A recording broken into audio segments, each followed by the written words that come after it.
Okay, this one is rather involved. For this problem, you may use the following hints. Well, this is just read out of your textbook. So it's not as complicated as it looks, because all this stuff is just information that I wouldn't expect you to put on your crib sheet or your 3x5 card. Okay, so first of all, you want to use Riemann sums to exactly find the value of the integral and check your work using integration. Okay, so first of all, it might help to do a quick plot. And what I call quick plot is just by using the root structure. X cubed minus x, I can factor out the x, and then that factors down again. So you've got this kind of thing going on, and it's x cubed, the highest power has a positive coefficient, so you start off in quadrant 1, and then you just weave your way through. So what's the question? We're going to integrate from 0 to 3. Okay, so if this is 0 and this is 1, then this is roughly what we're going to be doing. From 0 to 1, we're going to get negative integral, and from 1 to 3, we're going to get a positive integral. So we just have a general idea of what's going on. Great. Okay, so we want n boxes.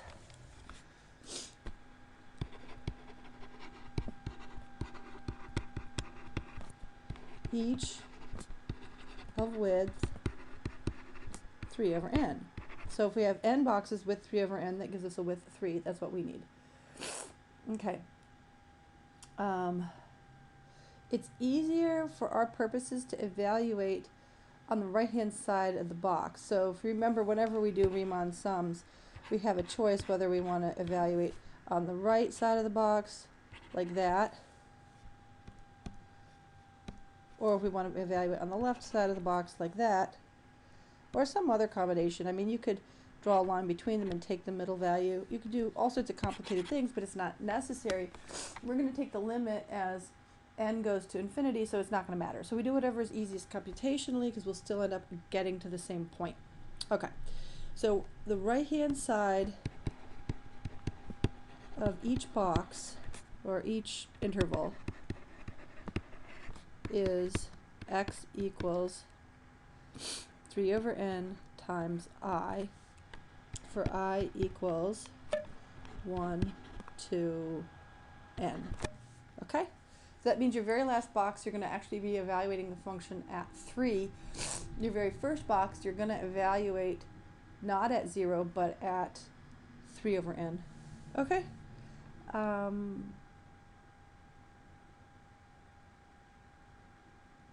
Right. So the Riemann sum, so I'm going to say RS is this. I'm going to add up all the boxes from 1 to n, and the width is 3 over n, and then the function itself is x cubed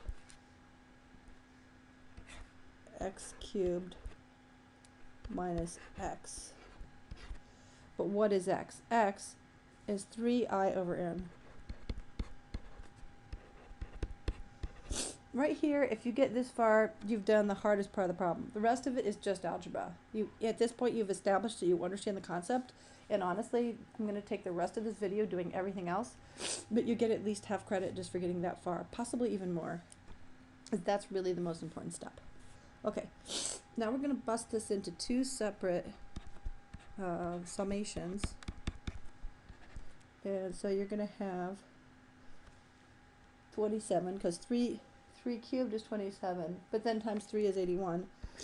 81 I cubed over n to the 4th.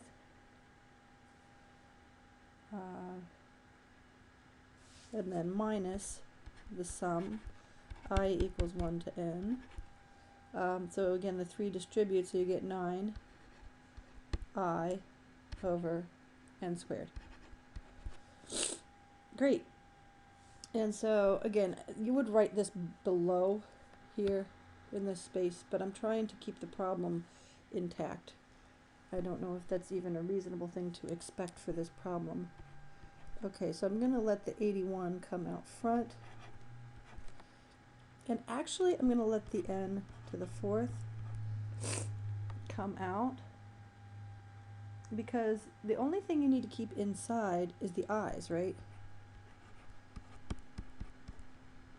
You may think, well, wait a minute, there's an n in the summation, so how can I take the n out? Remember, the n could be a number, so like I is 1 to 10, you can still take 10s out of the summation, but you just can't take the thing that's varying out of the summation.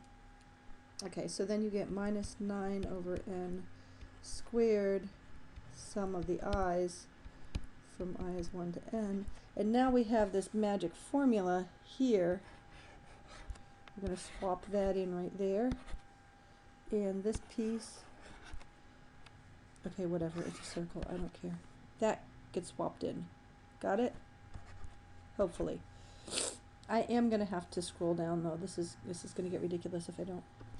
Okay, so the Riemann sum is 81 over n to the 4th. And now let's plug this mess in. N plus 1 over 2 squared minus 9 over n squared. N plus 1 all over 2. Good. Great. Now we want to take the limit as n goes to infinity, but maybe we want to do some algebra first. Let's go ahead and do a little bit of algebra. Or don't we? Huh.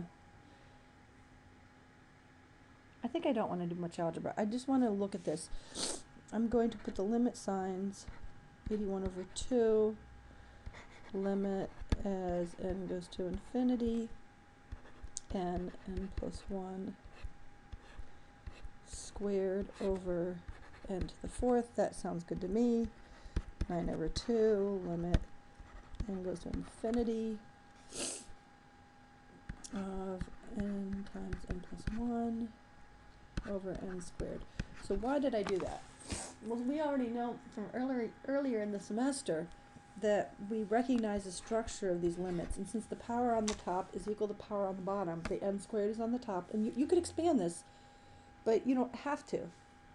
That's the magic of it, because you know that the highest power is n to the 4th with a coefficient of 1. So we know that this whole thing is going to limit to be limit equals 1. And the same thing happens here, limit equals 1. That's why I was thinking about it. I thought, oh, I'm going to do some algebra. And then I'm like, you know what? No, I'm not going to, because the limit's just going to be 1 anyway. Okay, so Riemann sum 81 minus 9 over 2. Oops. You know what? I actually lost, and I just, because I have my answer key here, I realized that I was supposed to take a 4 out because this was a square. Okay, that was my mistake. Sorry.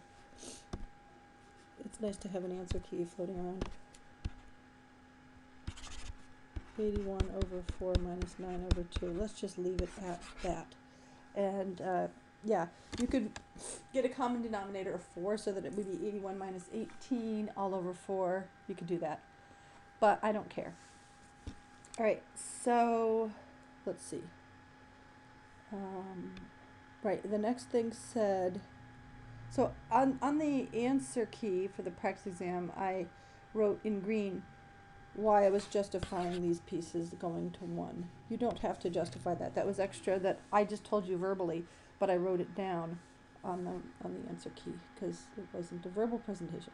Okay, one last thing it says, check your work using integration. So this, please don't forget that last instruction. Okay, so to integrate, we're going to go x to the 4th over 4 minus x squared over 2, evaluated at 3 and 0. Good, we get away with the 0. We don't have to evaluate it.